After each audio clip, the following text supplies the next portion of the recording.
Le principe du contradictoire. Rumi mentionne le principe de la procédure contradictoire, qui est une partie intégrante du droit à un procès équitable, dans un conte où un moucheron porte plainte contre le vent auprès du roi prophète Salomon, symbole de la justice. Prends garde, ô juge, n'écoute pas un plaideur sans l'autre plaideur. Tant que des deux plaideurs, un seul pousse sans clameur, prends garde. Prends garde, n'accepte pas sa parole sans entendre son adversaire. L'histoire. Comment, en la présence de Salomon, le moucheron demanda justice contre le vent. Le moucheron vint du jardin et de l'herbe, et le moucheron se mit à réclamer de Salomon la justice, disant « Ô Salomon, tu octroies la justice aux démons, aux enfants des hommes et aux démons. L'oiseau et le poisson sont sous la protection de ta justice. Quel est celui qui est perdu et que ta générosité n'a pas recherché? Rends-nous justice, car nous sommes très malheureux. Nous sommes privés du verger et de la roseraie. Les difficultés de chaque être faible sont résolues par toi. En vérité, le moucheron est le symbole même de la faiblesse. Nous sommes célèbres pour notre faiblesse et la fragilité de nos ailes. Tu es célèbre pour ta bonté et ta sollicitude pour les humbles. Ô toi qui as atteint la limite dans les étapes du pouvoir, tandis que nous avons atteint la limite de l'échec et de l'erreur. Fais-nous justice, délivre-nous de cette peine, tends-nous la main, ô toi dont la main est la main de Dieu. Alors Salomon dit, ô toi qui recherches l'équité, dis-moi, contre qui réclames-tu la justice et l'équité? Quel est l'oppresseur qui, dans son insolence, t'a blessé et t'a égratigné le visage?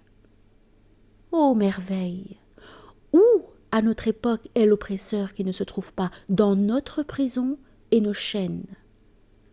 Quand nous naquîmes, ce jour-là, l'injustice mourut. Qui donc a commis entre-temps, en notre temps, un acte d'injustice? Quand la lumière apparut, les ténèbres se sont dissipées. Les ténèbres sont l'origine et le soutien de l'injustice. Vois, les démons travaillent et rendent des services. Les autres sont enchaînés dans des chaînes et des liens.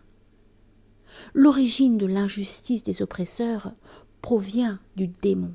Le démon est asservi. Comment la violence est-elle apparue? L'ordre divin, soit, et ce fut, nous a conféré le royaume, afin que les hommes ne se lamentent pas vers le ciel, afin que des soupirs brûlants ne s'élèvent point, que le ciel et les étoiles ne soient pas bouleversés, que l'empyrée ne tremble pas du gémissement de l'orphelin, qu'aucune âme ne soit blessée par la violence. Nous avons établi une loi dans tous les royaumes, afin qu'aucun cri de « Ô Seigneur » ne monte vers les cieux. Ô opprimé, ne t'adresse pas au ciel, car tu possèdes un roi céleste dans ce monde temporel. Le moucheron dit, ma plainte est contre la puissance du vent, car il a ouvert les deux mains de l'oppression contre nous. Cette oppression nous plonge dans la détresse, les lèvres closes, nous buvons du sang à cause de lui.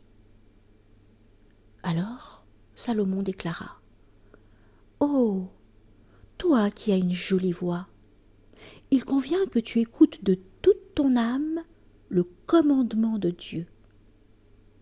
Dieu m'a dit, prends garde, ô juge, n'écoute pas un plaideur sans l'autre plaideur. Tant que les deux plaideurs ne se présentent pas, la vérité ne se manifeste pas devant le juge. Si l'un des plaideurs seul pousse sans clameur, prends garde, n'accepte pas sa parole sans entendre son adversaire. Je n'ose pas détourner mon visage de l'ordre divin. Va, amène ton adversaire devant moi.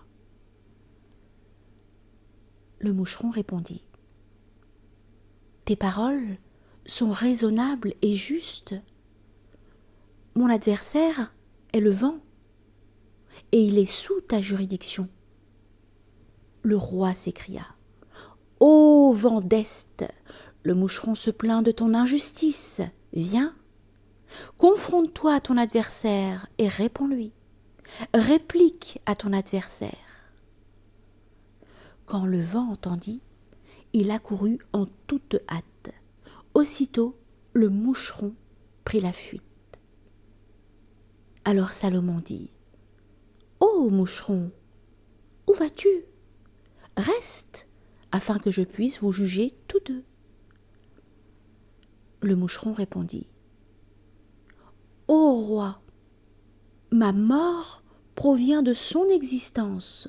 En vérité, mon jour est noirci par sa fumée. Depuis qu'il est venu, où trouverai-je le repos, car il arrache le souffle de mon corps?